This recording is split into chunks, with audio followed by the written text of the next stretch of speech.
분들인지 아십니까? 사도의 조건은 무엇이고 또 사도들은 어떤 일을 하며 충성했을까요? 바울 사도는 자신의 사도 자격에 대해서 여러 차례 말씀에 입증하고 강조했습니다.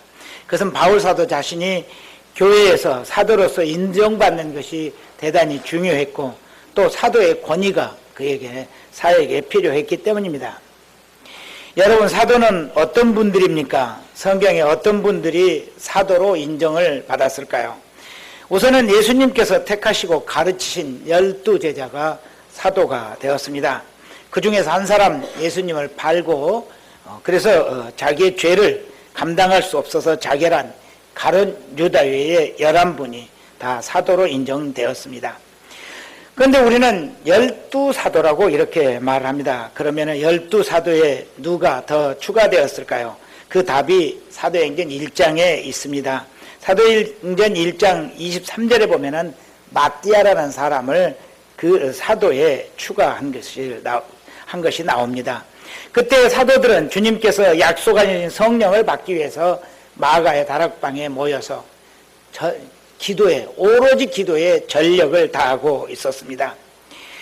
그렇게 기도에 힘쓰던 사도들이 가룟 유다 대신에 충성할 사도를 보충하게 되었는데 그때 사도로 세우는 기준이 이제 나오고 있습니다. 사도의 조건, 거기에 그 말씀에 보면은 첫째는 세례 요한의 세례 때부터 예수님과 항상 함께 다니던 사람, 그런 사람이 사도의 자격 중에 첫 번째였습니다. 예수님께서 이 땅에 계실 때에 많은 무리들이 늘 따라다녔죠.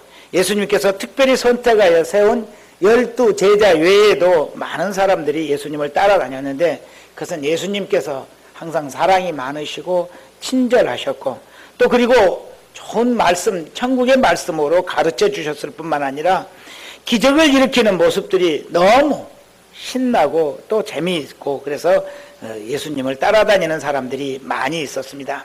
예수님께서 세례 요한에게서 요단강에서 세례를 받으신 이후에 예수님을 줄곧 따라다니는 사람들이 많이 있었는데 그들 중에 한 사람이 사도의 자격을 갖게 된 것이라는 것입니다.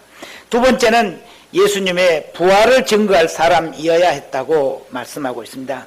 사도들이 해야 할 일 중에 가장 중요한 일은 기적을 행하는 것이나 또 어떤 다른 것들을 하는 것이 아니라 예수님의 부활을 증거하는 일이었습니다.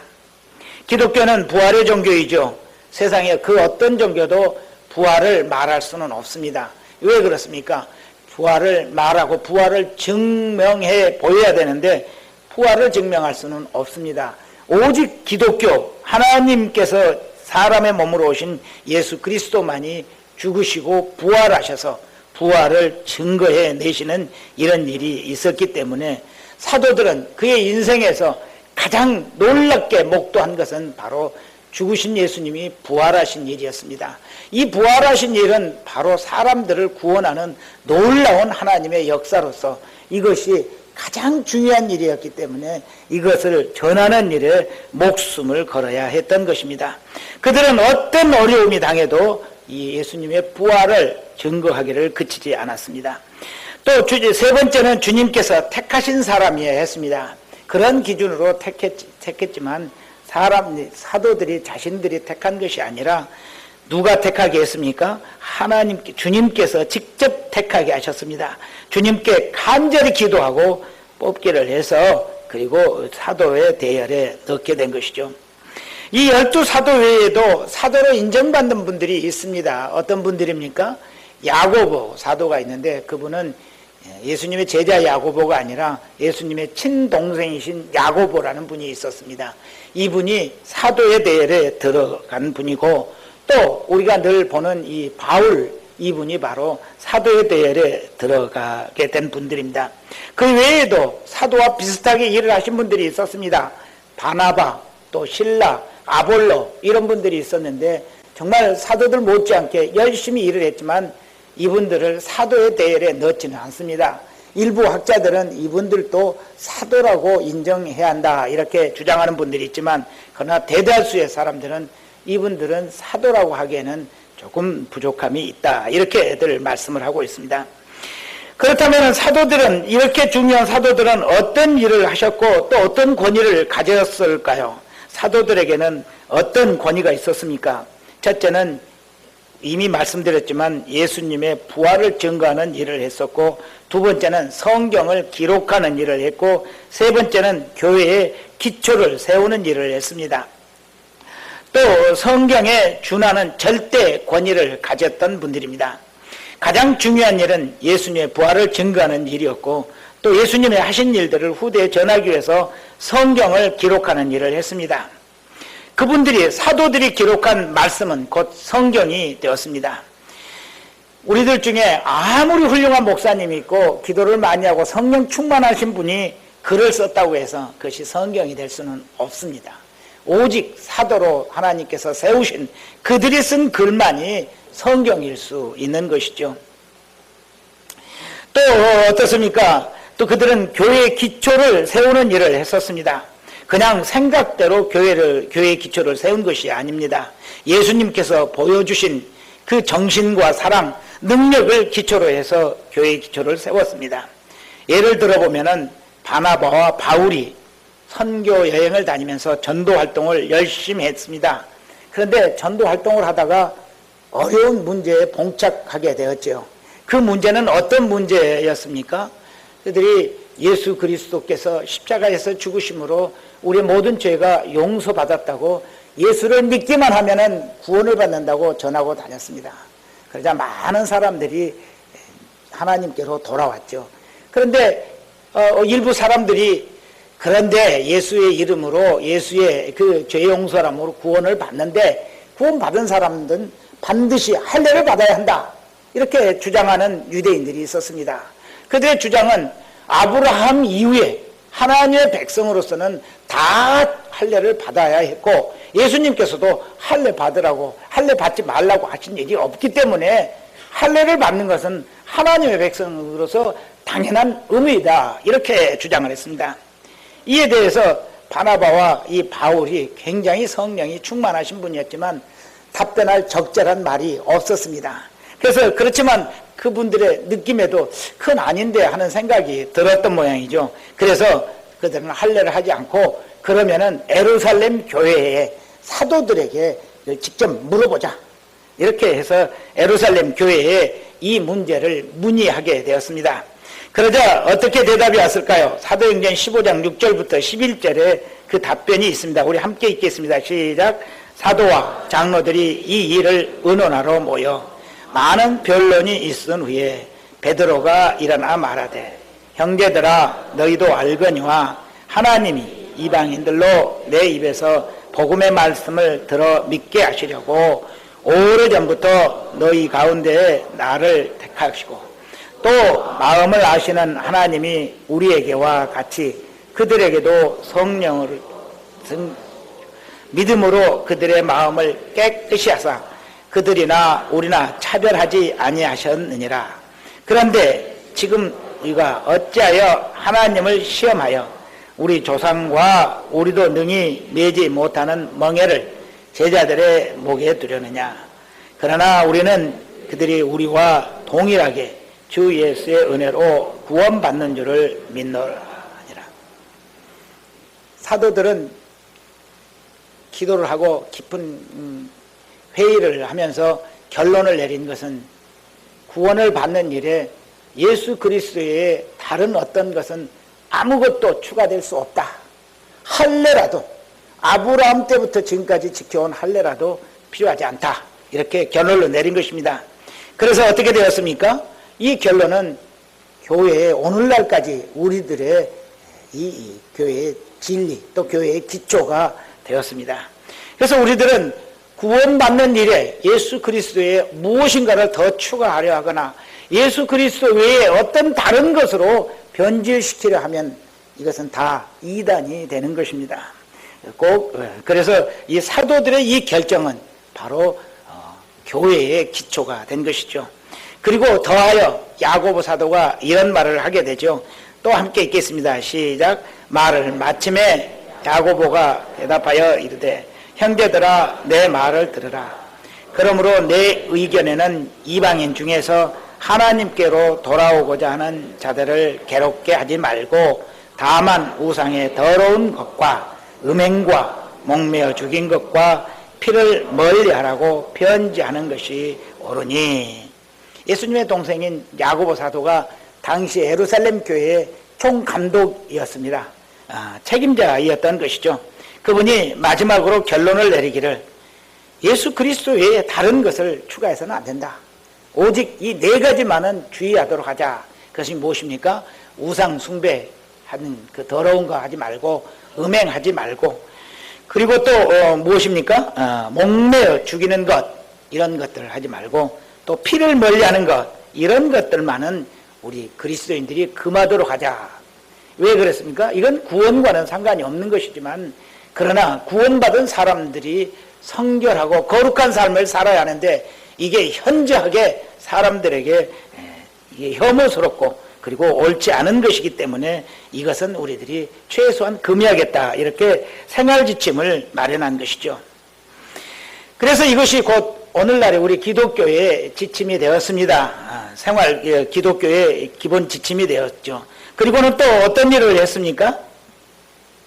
맨 처음에는 예수님께서 너희들은 안식일을 지키지 말고 주일을 지켜라, 이렇게 말씀을 하지 않았습니다.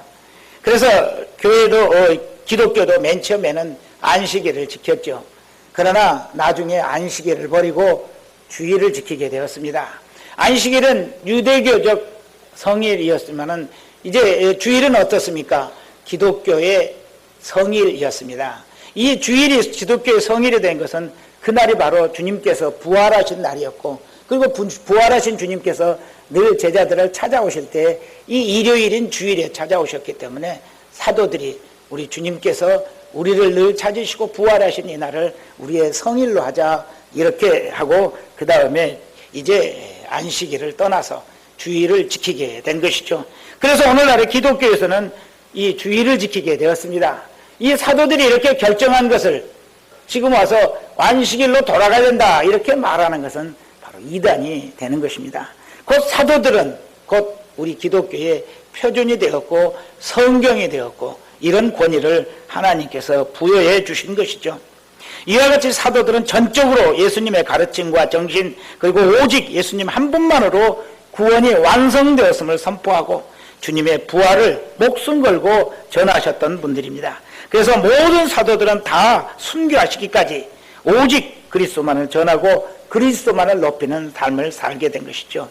그런데 이 사도들 중에서 가장 훌륭한 사도로 초대교회 때 인정받았던 분이 바로 바울 사도였습니다. 심지어 모든 신약 성경 중에서 바울 사도가 기록한 서신서, 곧 로마서나 고린도 전후서, 갈라디아서 같은 이런 성경, 이런 그 서신들이 성경으로 맨 먼저 인정을 받았습니다. 마태복음, 마가복음, 누가복음 같은 이런 사복음서보다도 더 먼저 이 바울 사도의 서신들이 성경으로 인정받게 되었고, 바울 사도는 최고의 사도로서 존경을 받게 되었습니다. 그렇다면 바울 사도는 고린도 교회에서 자신의 사도성을 어떻게 주장하고 있습니까? 본문 말씀을 살펴보겠습니다. 첫 번째, 바울 사도는 칭찬받을 만한 사도이셨습니다. 오늘 본문 11절 우리 다시 함께 읽습니다. 시작. 내가 어리석은 자가 되었으나 너희가 억지로 시킨 것이니 나는 너희에게 칭찬을 받아야 마땅하도다. 내가 아무것도 아니나 지극히 크다는 사도들보다 조금도 부족하지 아니하니라. 아멘. 바울 사도는 고린도 교회를 향해서 자신이 어리석은 자가 되었다고 말합니다. 그것은 고린도 교회에 자신이 사도로서 부족함이 없이 목회하셨음을 자랑했기 때문입니다. 그런데 이렇게 자기의 사도성을 자랑한 것은 바울 사도 자신의 뜻이 아니었습니다. 그렇게 할 수밖에 없었던 이유는 바로 고린도 교회가 자신을 떠나서 자신이 그 고린도 교회를 떠나 있는 동안에 어떤 이단자들이 들어와서 그 이단자들의 지도자들이 자기네 탁월함을 자랑하고, 그리고 어떤 기적 같은 것을 행했기 때문에 그들이 바울 사도의 가르침을 떠나서 그만 그들에게, 이단자들에게 미혹되었던 것입니다. 그래서 사도 바울이 그 원인을 보니까 그 사람들이 자기를 자랑하기 때문에 넘어갔기 때문에 이 고린도 교회를 사랑하는 사도 바울은 어쩔 수 없이 자기가 원하지 않지만 자기 자신을 자랑하게 되었다. 그래서 나는 어리석은 자가 되었으니 너희가 나를 그렇게 만든 것이다. 이리 말씀하는 것이죠. 성경은 우리에게 뭐라고 그럽니까? 우리 스스로를 자랑하지 말고 남이 나를 칭찬하게 하라고 말씀합니다. 잠언 27장 2절입니다. 우리 함께 읽습니다. 시작. 타인이 나를 칭찬하게 하고 내 입으로는 하지 말며 외인이 너를 칭찬하게 하고 내 입술로는 하지 말지니라. 이 말씀을 사도 바울은 아주 잘 알고 계셨죠. 그러나 어쩔 수 없이 스스로 자랑할 수밖에 없었는데 이것이 바로 이 고린도 교회가 사도의 가치를 제대로 이해하지 못하고 겉으로 보이기를 좋아하는 사람들을 따랐기 때문입니다. 정말 우리들은 그럴 때가 많습니다. 칭찬해야 될 사람은 칭찬하지 못하고 오히려 칭찬하지 않아야 될 사람을 칭찬하고 그를 따르는 어리석은 일들을 많이 하는 경우가 있습니다. 그것은 왜 그렇습니까? 우리들의 판단이 늘 옳은 것이 아니기 때문입니다. 예수님 때에도 그런 일이 있었습니다. 유대인들도 그랬었죠. 바리새인들이 외식하는 신앙을 가졌는데 유대인들은 그들의 속내를 알지 못하고 그들을 훌륭한 신앙인으로 이제 존경하고 또 그들을 따르는 그런 분위기가 있었습니다. 그러자 바리새인들은 어떻게 했을까요? 더 사람들의 칭찬을 받고 싶어서 더 열심히 겉으로 모양을 내면서 신앙생활을 하는 외식하는 이런 일이 생겼습니다. 오늘날 우리들도 이런 잘못을 범하지 않도록 늘 조심해야 합니다.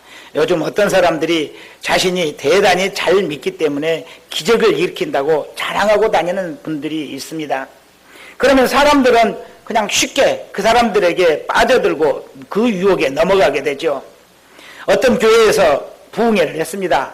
그런데 초빙된 목사님이 이번 부흥회에 열심히 참석하고 은혜를 많이 받으면 은이빨이 금리빨 되게 해주겠습니다. 이렇게 말을 했습니다. 그러면서 은혜로운 말씀들을 많이 전하고 나서 이제 은이빨이 금리빨 되도록 기도하겠습니다. 그리고 기도를 열심히 한 다음에 여러분들 이빨 확인해 보십시오. 그래서 옆 사람한테 하고 이렇게 보여줬더니 이게 산뿌라치 은이빨이 이게 금이빨로 샥 노랗게 변한 거예요. 이야, 사람들이 얼마나 놀랐는지, 이야, 진짜 대단하다, 감격하게 되었습니다. 그리고는 자신이 은혜를 많이 받은 것이라고 하나님께 영광을 돌렸습니다. 그리고는 또 그 다음 날은 이제 여러분들이 은혜를 받으면은 하늘에서 금가루가 쏟아져 내리는 것을 보게 하겠습니다. 설교를 하고 나서는 그 다음에 이제 기도합시다. 기도해서 금가루가 하늘에서 쏟아지게 하겠다고 이렇게 기도를 했습니다. 기도를 하고 나서 눈을 떴더니 진짜 성도들이 보는 앞에서 금가루가 막 쏟아져 내린 거예요. 그러니까 성도들도 이제 완전히 그냥 훅 갔습니다. 그리고는 와, 저분이 진짜 제대로 된 목사님이신가 보다. 그리고는 저분이 진짜 새로 요새 신시대의 사도인가 보다 하면서 감격하고 감동하고 전율하고 흥분했습니다. 그런데 이것이 어떻게 된 것입니까? 교회에서 연구를 해보고 판정을 한 결과는 그것은 거짓이었다, 속임수였다. 이렇게 산뿌라치 이빨을 금이빨 된 줄 알고 금방에 가서 돈으로 바꾸려고 그랬더니 어땠을까요? 금 아닙니다. 가짜예요. 산뿌라치 그대로 있습니다. 그냥 색깔만 조금 변한 거예요. 하늘에서 금가루가 쏟아진 것 같은데 바닥에는 금가루 하나도 없습니다. 착시 현상을 일으켜서 그렇게 보도록 만든 것이죠. 마술과 같은 것입니다. 그런데 그런 거를 제대로 판단할 줄 모르는 이 성도들이 그만 거기에 그냥 훅 빠져 넘어간 것이죠. 하나님은 절대로 그렇게 속임수로 일하시는 분이 아닙니다. 하나님은 은을 금으로 바꾸실 수 있으신 분이에요. 그러나 가짜로 바꾸시지는 않습니다. 하늘에서 금가루가 떨어져 내리게 하실 수도 있습니다. 그러나 가짜로 눈에 보이게만 사람들을 현혹시키는 그런 가짜는 행하시지 않는 것입니다. 사랑하는 여러분, 절대로 여러분들이 이런 세상에 여러 가지 여러분들을 미혹하는 일들에 넘어가지 않는 성도들 되시기 바랍니다. 미안한 말씀이지만 하나님은 절대로 이런 거짓 속임수의 기적을 일으키시는 분은 아닙니다. 하나님은 오직 사람들을 구원하시기 위해서, 어려운 사람들을 도우시기 위해서 기적을 행하시는 분이시지 이렇게 쇼를 하시는 분은 아니시라는 것을 아시기 바랍니다. 사랑하는 여러분, 진짜와 가짜를 잘 분별하실 수 있으시기 바랍니다. 가짜도 진짜와 매우 비슷하기 때문에 구분하기 쉽지는 않습니다. 그러나 무엇을 보면 알 수 있을까요? 그것이 하나님께서 하신 일이니까 깊이 생각해 보면 그것을 구분해낼 수 있습니다. 하나님은 다시 말씀드리지만 속임수를 쓰시지 않습니다. 또 과시형으로 무슨 일을 하시지도 않습니다. 반드시 어려움 당한 사람들을 돕기 위해서, 또 예수 그리스도의 영광을 위해서 어떤 일을 하시는 분이시죠. 사도 바울은 정말 칭찬받을 만한 목회자이셨습니다. 성도들이 아파하면은 더 아파하셨고, 성도들이 그리스도를 사랑하면은, 성도들이 그리스도를 사랑하면 기뻐서 감사가 넘쳤던 분입니다. 교회를 세우는 일이라면은 몸이 상하고 부서지는 것도 마다하지 않고 충성하셨던 분입니다. 우리도 사도 바울처럼 그렇게 충성해 봅시다. 무엇을 하든지 이것이 주님께서 기뻐하시는 일인지, 주님께 영광이 되는 일인지 생각해 보시고 행동하는 분들 되시길 바랍니다. 이것이 나에게 유익한 것인지, 나에게 불리한 것인지, 이것이 우리들의 판단 기준, 행동 기준이 되지 아니하고 오직 예수 그리스도께 영광이 되는 것이 내 삶의 판단 기준이고 행동 기준이 되는 그런 성도들 되시기를 바랍니다. 두 번째 보는 말씀은 사도 바울에게는 분명한 사도의 표가 있었다고 말씀합니다. 12절 함께 읽습니다. 사도의 표가 된 것은 내가 너희 가운데에 모든 참음과 표적과 기사와 능력을 행한 것이라. 바울 사도는 자신이 사도가 되는 표가 있었는데, 자신에게 사도가 된 표가 있었는데 이것이 무엇이라고 합니까? 첫째는 모든 참음, 두 번째는 기사와 표적과 기사, 그리고 세 번째는 능력이라고 말합니다. 사도는 모든 일에 대해서, 또 모든 사람들에 대해서 오래 참고 참았습니다. 또 참았습니다. 인내하시는 분이셨습니다. 여러분 아시죠? 오래 참는 것이 얼마나 훌륭한 인격인지, 신앙 인격인지. 오래 참는 것, 인내는 바로 성령의 열매이며 신앙 인격의 최고봉이라고 할 수 있습니다. 우리에게 가장 좋은 것이 무엇입니까? 사랑이죠. 그 사랑이 무엇부터 시작합니까? 사랑은 오래 참고 온유하며 이 시작하고 모든 것을 참으며 모든 것을 견디니라, 이렇게 말씀하죠. 사랑은 참고 또 참고, 참는 것에서 시작하고 참는 것에서 완성이 되는 것입니다. 우리 잠시 사랑은 오래 참고 이 복음성가 부르고 설교를 계속하겠습니다.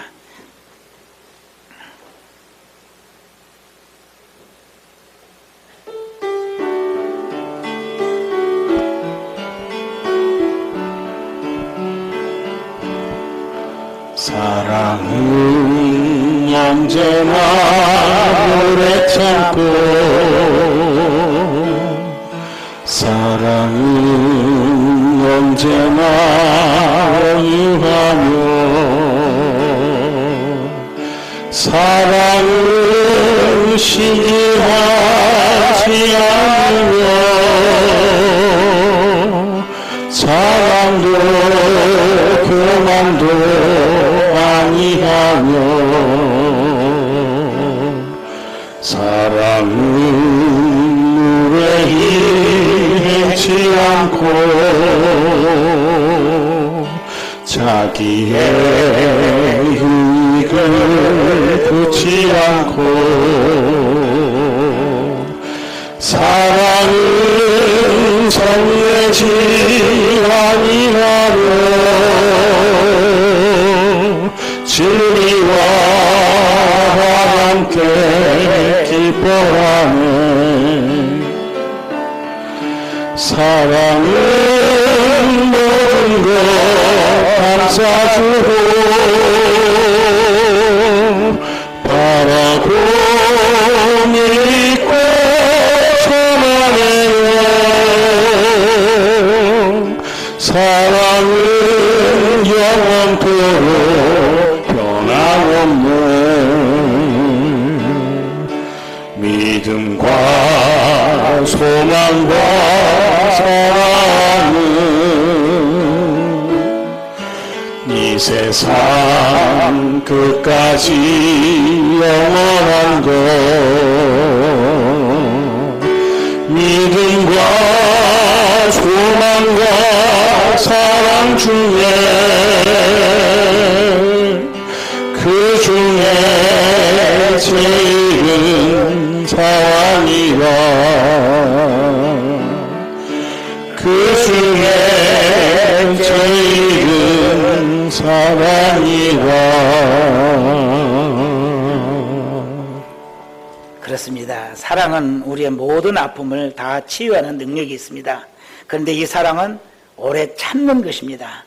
바울 사도는 교회를 사랑했기 때문에 모든 것을 참을 수 있었습니다. 억울함도 참았고 육체의 고통도 참았고 성도들의 믿음이 더디 성장하는 것도 길이 참았습니다. 배가 고프고 춥고 수많은 위험들이 닥쳐왔지만 참고 또 참았습니다. 여러분도 이렇게 오래 참는 믿음을 가지시기 바랍니다. 사랑하기 때문에, 하나님을 믿기 때문에 선을 이루시기까지 참으시길 바랍니다. 하나님의 뜻이 이루어지기까지, 여러분에게서 이루어지기까지 참으시는 일에 승리하시길 바랍니다. 믿음이 성숙한 사람에게서 찾는 가장 고귀한 인격은 인내라고 할 수 있는 것입니다. 몽골에 선교사로 일하셨던 길모 목사님이란 분이 계셨습니다. 시골을 돌면서 선교를 하시던 목사님은 어떤 시골 주막에서 체류하면서 전도를 하시게 되었습니다. 그러나 어느 날 동네 한 사람이 찾아와서 눈도 빼먹고 또 염통도 뽑아먹는 양귀자야. 양귀자가 뭡니까? 양놈 귀신아, 이런 뜻이죠. 하며 욕하기를 시작했습니다. 그런데 멈추지를 않고 그 다음 날도 또 와서 계속 욕을 합니다. 이에 주막 주인이 듣다 못해서 화가 났습니다. 그래서 주막 주인이 몽둥이를 들고 가서 그 사람을 때리려 했습니다. 그러자 길모 선교사님은 주인을 만류합니다. 그 주인이 분해서 씩씩거리며 이렇게 말합니다. 저놈이 벌써 사흘 동안이나 와서 당신을 욕하지 않소 하며 분해했습니다. 그러자 선교사님은 주인장, 내 이름이 양기자도 아닙니다. 나는 눈도 빼먹고 염통도 빼어먹는 그런 사람도 아니니 그 말이 내게 무슨 상관이 있겠습니까? 이 말을 들은 주막주인은 감복하여 무릎을 꿇고 자신도 그리스도인이 되겠다고 고백했다 합니다. 그래서 길모 선교사님은 그에게 세례를 베풀고 기독교인으로 살아가게 하셨습니다. 여러분들도 잘 참아보시기 바랍니다. 가족들에게 잘 참아보시고 또 자녀들에게 특별히 잘 참으시기 바랍니다. 그리고 사랑의 기도만 해주시면 됩니다. 여러분의 자녀들은 정말 잘 참으시고 기도하시는 그런 부모를 볼 때 내가 훌륭한 부모를 두었다고 감사하면서 자신들도 훌륭한 사람이 되려는 노력을 하게 될 것입니다. 또 의견이 다른 사람을 향해서도 잘 참으시기 바랍니다. 특별히 신앙의 색깔이 다른 사람이나 정치적 소신이 다른 사람, 그 사람들을 미소로 참으시길 바랍니다. 그런 것들은 분노하는 일이 아니죠. 분노하는 일이 우리들에게 덕을 세우지 못하기 때문입니다. 그런 것들을 했다고 우리가 분노했다고 해서 정치가 바뀌는 것도 아니고 상대방의 소신이 달라지는 것도 아닙니다. 괜히 나만 속상하고 건강해지고 편견으로 가득한 속 좁은 형편없는 사람으로 낙인이 찍히고 전락될 뿐이라는 것을 잊지 마시고 절대로 그런 일에 앞장서서 나서서 싸우시지 마시기 바랍니다. 또 바울사도는 표적과 기사와 능력이 있었습니다. 표적과 기사는 사람들의 병을 고치는 능력을 말하는 것이고 여기서 또 능력이라고 하는 것은 특별히 주님의 말씀을 잘 깨닫고 가르치는 능력이라고 구분되어져야 좋을 것 같습니다. 바울사도는 전도 여행을 하실 때 많은 기적을 일으키셨죠. 에베소에서 전도할 때도 많은 기적이 있었습니다. 우리 사도행전 19장 11절에서 13절 함께 읽습니다. 시작. 하나님이 바울의 손으로 놀라운 능력을 행하게 하시니 심지어 사람들이 바울의 몸에서 손수건이나 앞치마를 가져다가 병든 사람에게 얹으면 그 병이 떠나고 악기도 나가더라. 이에 돌아다니며 마술하는 어떤 유대인들이 시험삼아 악기 들린 자들에게 주 예수의 이름을 불러 말하되 내가 바울이 전하는 예수를 의지하여 너희에게 명하노라 하더라. 참 신기한 일이죠. 사도 바울이 정말 많은 병자와 귀신 들린 사람들을 쫓아냈습니다. 사도 바울이 너무 바쁠 때는 갈 수가 없으면 손수건이나 앞치마를 갖다가 그 사람에게 덮으면 그의 병이 떠나가, 그리고 귀신도 떠나가게 되었습니다. 그러자 마술하는 사람들이 어떻습니까? 조금 전에도 말씀드렸지만 마술하는 사람들은 거짓으로 하는 것이죠. 그럴듯하게 하는 것이 진짜는 아닙니다. 그런데 이 바울 사도가 하는 걸 보니까 진짜였습니다. 아, 이게 병이 진짜로 떠나가고 귀신도 떠나가고 능력이. 그래서 그들이 어떻게 되었습니까? 자신들도 예수의 이름으로, 내가 바울이 전하는 예수의 이름으로 나도 능력을 행한다라고 하면서 그들이 그런 일들을 했다고 합니다. 또 사도는 어디를 가든지 선교지에서 제자 훈련을 열심히 하셨습니다. 에베소 교회에서는 두란노 소원의 장소를 잡아서 2년 동안 매일처럼 제자 훈련을 해서 일꾼들을 양성해 냈습니다. 또 고린도 교회에서도 그와 같이 하셨죠. 제자 훈련을 하셨습니다. 디도 유수도라는 사람의 집에서 1년 6개월 동안 사람들을 모아서 매일 주님의 말씀을 열심히 가르쳤습니다. 그 결과가 어떻게 되었습니까? 에베소 교회도 고린도 교회도 하나님께서 도우심을 받아, 하나님의 도우심을 받아 성장하고 부흥하게 된 것입니다. 주님의 귀한 일꾼들을 또한 많이 배출해 낼 수 있었습니다. 우리 주가인교회도 제자훈련을 하는 교회입니다. 많은 분들이 이미 제자훈련을 받았고 또 내년에도 제자훈련을 실시하려고 합니다. 아무리 힘들어도 제가 정년이 되기까지는 죽도록 열심히 제자훈련을 하려고 합니다. 훈련을 받고 시간이 지나면 많이 잊어버리는 것은 자연스러운 현상입니다. 그러나 그때 받았던 그 교리의 은혜들과 주님의 마음과 정신은 그대로 여러분들의 심령 속에 남아있는 것입니다. 그래서 언제라도 열심히 주님의 일을 해야겠다는 열망은 여러분들의 심령 속에서 살아 움직이고 있습니다. 우리 교회는 새소식반을 합니다. 조금 있으면 또 시작이 될 건데요. 저는 이 일이 너무너무 감사합니다. 어찌하든지 어린 생명 하나라도 더 하나님의 자녀로 키우고 싶은 강한 소망이 제 안에 있습니다. 이 일을 새소식반에서 하고 있습니다. 그런데 우리 귀한 집사님들 여러분들이 이 새소식반에 자원하여 이 일을 감당하고 있습니다. 그런데 이분들 모두가 다 제자훈련을 받으신 분들입니다. 우리 교회도 바울 사도처럼 말씀을 잘 가르치고 또 열심히 배우는 그런 교회가 되기를 소망합니다. 그래서 금년에 우리 김세진 목사님을 제자훈련 지도자 양성과정에 보내려고 합니다. 훈련비를 교회에서 부담하고 수고는 김 목사님이 하셔야 합니다. 우리가 이 일을 해야 하는 것은 우리 주가연교회는 영원토록 제자훈련을 하는 교회로, 하나님 앞에 충성된 교회로 자리 잡아가야 할 것이기 때문입니다. 우리 김 목사님도 잘 배우셔서 어디에 가서 어떤 목회를 하시든지 제자훈련을 저보다 더 잘하는 그런 목사님 되셨으면 좋겠습니다. 세 번째, 바울 사도는 교회에 폐를 끼치지 않으려고 노력했습니다. 13절 함께 읽습니다. 시작. 내 자신이 너희에게 폐를 끼치지 아니한 일밖에 다른 교회보다 부족하게 한 것이 무엇이 있느냐? 너희는 나의 이 공평하지 못한 것을 용서하라. 아멘. 바울 사도의 목회 인격을 보십시오. 얼마나 놀랍도록 아름답습니까? 자신은 어찌하든지 교회에 폐를 끼치지 않도록 노력했다고 합니다. 바울 사도는 고린도 교회에서 사역하시는 동안에 충분한 사례를 받지 못했습니다. 생활비로 쓸 것이 부족했던 것이죠. 그렇지만 교회에 불만을 말하거나 불평하지 않았습니다. 하나님께서 마케도니아 교회를 통해서 그의 필요를 채워주셨기 때문이고 또 더 필요한 것이 있으면 자신이 스스로 일을 해서 그것을 충당했었습니다.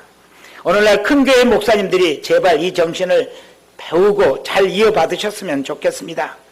우리 교회는 하나님의 은혜로 신기하게도 개척 때부터 지금까지 수입 지출이 아주 적당히 잘 맞아떨어지는 교회입니다. 선교비와 구제비 사용에 인색하지 않음에도 불구하고 수지가 잘 맞습니다. 매년 우리 재정집사를 하시는 분들이 깜짝 놀라는 것은 그냥 이렇게 하는데 어떻게 수지 지출이 이렇게 잘 맞아떨어지는지, 남지도 않고 부족하지도 않고 매년 14년 동안 일이 해왔습니다. 그래서 우리는 교회에서 특별헌금이라는 것을 해본 적이 없습니다. 딱 한 번 했는데 금년에 우리 한 번 했죠. 캄보디아 군부대에서 우물을 파달라는 요청이 있어서 250만 원의 특별 현금이 필요했습니다. 그런데 성도들의 적극적인 참여해서 단 한 번에 250만 원을 우리가 충당해서 송금해 드리게 되었습니다. 성도님들이 하시고 또 하나님께서 하시게 하신 일이라고 여겨집니다. 그래서 그 금액이 정확하게 맞아떨어져서 송금할 수 있었습니다. 또 이번에도 교회에 헌금이 좀 남게 되었는데 또 교회에서 예산에 없었던 1,400만 원이라는 많은 돈이 필요했었습니다. 1,400만 원이 필요한 것은 우리 재건축을 위해서 우리가 건축에 대한 전문가가 아니기 때문에 협상과 설계, 시공, 감리까지 다 해주는 전문 회사를 선택하게 되었는데 그분들과 계약을 하는데 딱 1,400만 원이 필요했습니다. 근데 이거를 이렇게 돈을 어디서 또 차입할 수도 없고 이거 참 난감해서 하나님께 기도를 했습니다. 하나님, 이 계약금이 없는데 어떻게 할까요? 했는데 광고도 하지 않았는데 이상하게 헌금이 딱 1,400만 원이 남아서 그 돈으로 계약을 하게 되었습니다. 하나님께서 교회 건축에 한 걸음 한 걸음 다 인도하시면서 해결해 가고 계심을 우리들은 이런 모습에서 알 수가 있죠.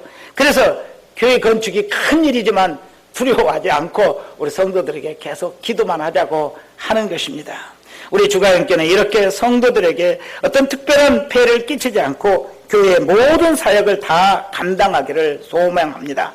제가 사역을 마치고 후임자로 오시는 목사님도 저와 같은 마음으로 성도들에게 절대 부담을 주지 않으려는 그런 정신, 오직 하나님께서 은혜로 모든 일을 이루실 것을 믿고 목회하는 그런 분이 오셨으면 좋겠습니다.